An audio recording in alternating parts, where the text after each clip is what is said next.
जय हिंद। आज हम बताने वाले हैं कि आपके बोर्ड एग्जाम 2026 के लिए लास्ट 5 महीने में आपको क्या करना है। जैसे कि आपके पास 5 महीना बचा है और इन 5 महीनों में आप क्या करेंगे कि जिससे आपके बोर्ड एग्जाम में 450 अंक आए या 450 से अधिक अंक आ जाए। तो देखिए, सबसे पहले आपको क्या करना है कि आपको एक शेड्यूल बनाना है। जैसे शेड्यूल आपका टाइम टेबल बनाना है कि आपको इतने बजे से इतने बजे तक इस विषय को देना है और उसके बाद अगले विषय के लिए अगला टाइम टेबल। हर विषय के लिए एक विषय कंप्लीट करने के बाद बीच में 15 मिनट या आधा घंटा का गैप रखें। जैसे कि मान लीजिए सुबह में आप पढ़ते हैं सोशल साइंस, तो सुबह 7 बजे सोशल साइंस पढ़ते हैं तो 7 से 8 बजे सोशल साइंस पढ़ लीजिए। अगर आप अपने से पढ़ रहे हैं तब हम बता रहे हैं। जैसे कि आप अगर कोचिंग पढ़ रहे होंगे तो उसके अनुसार ये शेड्यूल नहीं है।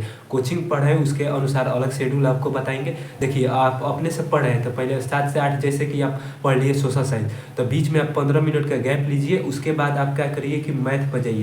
सोशल साइंस के बाद आप साइंस की तरफ मत जाइए, क्योंकि उसमें भी याद करना है इसमें भी याद करना है, तो आपको याद करने में ज़्यादा तकलीफ होगा।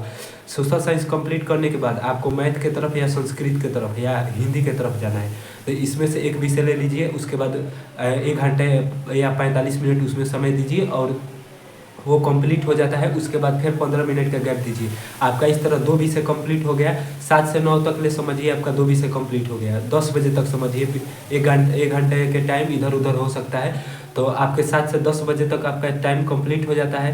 तो उसके बाद खाना वाना खा लीजिए। अगर आप स्कूल जाते हैं स्कूल जाइए, और नहीं जाते हैं तो उसके अनुसार मैं बता रहा हूँ। स्कूल आप नहीं जाते हैं, घर पर रहते हैं, अधिकतर लड़का घर पर ही रहते हैं, क्योंकि जब जब एग्ज़ाम आता है तब तब ही स्कूल जाते हैं। ऐसे भी रोज़ क्लास करने जाते हैं नहीं सब लड़के।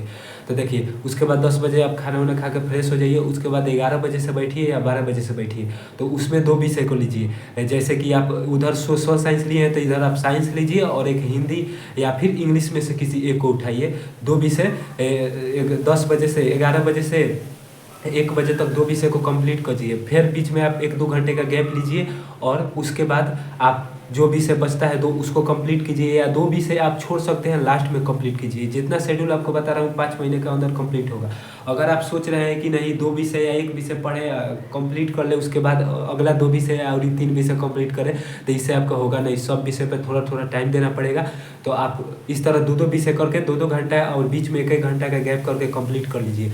उसके बाद शाम में आप क्या कीजिए, शाम में 6 बजे से 6 बजे तक आप फ्रेश खाना वाना 7 बजे तक खा के फिट हो जाइए। 7 बजे से आपको क्या करना है, 7 बजे से 10 बजे तक जितना सुबह से पढ़े हैं, जैसे कि सुबह में सोशल साइंस पढ़े या मैथ पढ़े, इस सब का रिवीजन 7 बजे से 10 या 11 बजे तक करना है। 4 घंटे आपको रिवीजन करना है या 3 घंटे, जितना आपको पढ़ना है उससे ज़्यादा आपको रिवीजन करना है, क्योंकि रिवीजन पर ही आपका रिजल्ट होगा। मान लीजिए कि आप क्लासें ऑनलाइन या फिर स्कूल में या कोचिंग में जाकर 5 घंटा 6 घंटे क्लासें कर लिए और आके घर पर बस्ता बिक दिए और कुछ भी नहीं पढ़े, तो आपको इससे होगा? कुछ नहीं होगा। तो आप जितना क्लास कीजिए, ऑनलाइन कीजिए या ऑफलाइन कीजिए, आपको आकर रिवीजन करना ही करना है। अगर मान लीजिए आप स्कूल कर रहे हैं, स्कूल जा रहे हैं या कोचिंग दोनों जा रहे हैं, तो सुबह आप कोचिंग जाते होंगे, सुबह आप कोचिंग जाते होंगे सुबह 6 से 9 बजे। उसके बाद आप स्कूल जाते होंगे, तो अब आप इस पीरियड में आपको ऑनलाइन क्लास नहीं करना है, क्योंकि आप सुबह स्कूल ऑफलाइन जाते हैं या फिर स्कूल कोचिंग दोनों ऑफलाइन जा रहे हैं, तो आपके पास टाइम नहीं बचेगा कि आप ऑनलाइन क्लास कर सकें।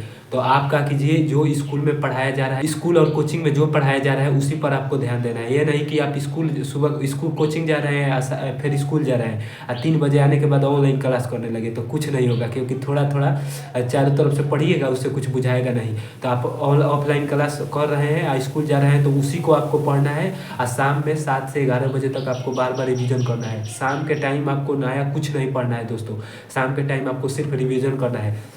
अगर आप ऑनलाइन क्लास कर रहे हैं तो आपको सवेरे से 4 बजे तक अपना ऑनलाइन 6 सब्जेक्ट का क्लास कंप्लीट कीजिए, या फिर 7 बजे से शाम को 11 बजे तक अपना रिवीजन करिए। जितना ज़्यादा आप रिवीजन करिएगा उतना ज़्यादा आपका ज़्यादा से ज़्यादा अंक आएगा। और जितना चीज़ आप याद कर रहे हैं, जैसे आप सोशल साइंस में याद कर रहे हैं, मान लीजिए साइंस में आप बायोलॉजी में मान लीजिए कोई चैप्टर पढ़ें, जैसे कि सेल पढ़ें या फिर उत्तक ये सब पढ़ें, तो उसको क्या करिए, आप कॉपी में लिखिए, बार बार लिखिए। इससे आपका राइटिंग भी सुधर जाएगा और राइटिंग भी सुधर जाएगा आप और आपका याद भी हो जाएगा ज़्यादा से ज़्यादा।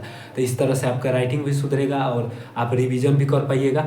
तो ज़्यादा से ज़्यादा आपको रिवीजन करना है दोस्तों, ये नहीं कि आप ज़्यादा से ज़्यादा क्लासें कर लीजिए, कोचिंग ऑफलाइन ऑनलाइन, और रिवीजन नहीं करिए, इससे आपका रिजल्ट होने वाला नहीं है। ज़्यादा आपको रिवीजन करना है। और 5 महीने में अगर आप ऑनलाइन करिएगा क्लास में दोस्तों, तो 90 दिन में आपका सिलेबस कंप्लीट हो जाएगा। 90 दिन में, आपसे वादा करता हूँ 90 दिन में आपका 6 विषय का सिलेबस कंप्लीट हो जाएगा। लास्ट में 2 महीना जो बचेगा, दिसंबर और जनवरी, इसमें आपको फुल रिवीजन करना है।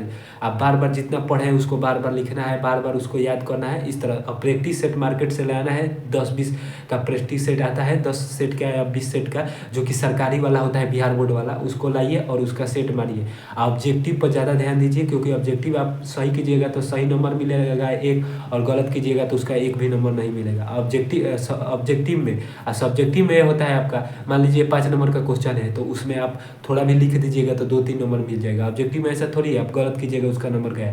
तो इस तरह आपको रिवीजन पर ज़्यादा ध्यान देना है। और 5 महीने आपको शेड्यूल बना लीजिए, जैसे डेट तारीख लिख लीजिए 1, 2, 3, 4 ऐसे करके, और आज एक तारीख, आज 1 लिखिए। उसके बाद आप जितना आज पढ़ें, आप सही से आज का दिन पढ़ पाए हैं तो उस पर टिक मारिए कि हाँ आज पढ़ लिए। अगला दिन, दूसरे दिन आप पढ़ पाए तो टिक मारिए, नहीं तो नहीं पढ़ पाए उसको कटिस कीजिए। आपको देखना है कि 5 महीने में मान लीजिए 150 दिन होता है, तो आप 150 दिन में कितना दिन रेगुलर पढ़ पाए हैं। इस तरह आपका सिलेबस कंप्लीट होगा और आप अच्छे से अच्छे अंक लाइएगा। और इस चैनल पर जुड़े रहिए। और मैं ऑब्जेक्टिव कराता रहता हूँ। बहुत जल्द शाम को अलग अलग चैप्टर का, जैसे हिंदी का चैप्टर का चालू करूँगा तो पहला चैप्टर का टोटल ऑब्जेक्टिव कराऊंगा, फिर दूसरा चैप्टर का पूरा ऑब्जेक्टिव कराऊंगा, अब व्याकरण भी कराऊंगा। उस तरह social science, Sanskrit, math, English सबका ऑब्जेक्टिव कराऊंगा। चैनल को सब्सक्राइब कर लीजिएगा। मिलते हैं अगले वीडियो में। जय हिंद।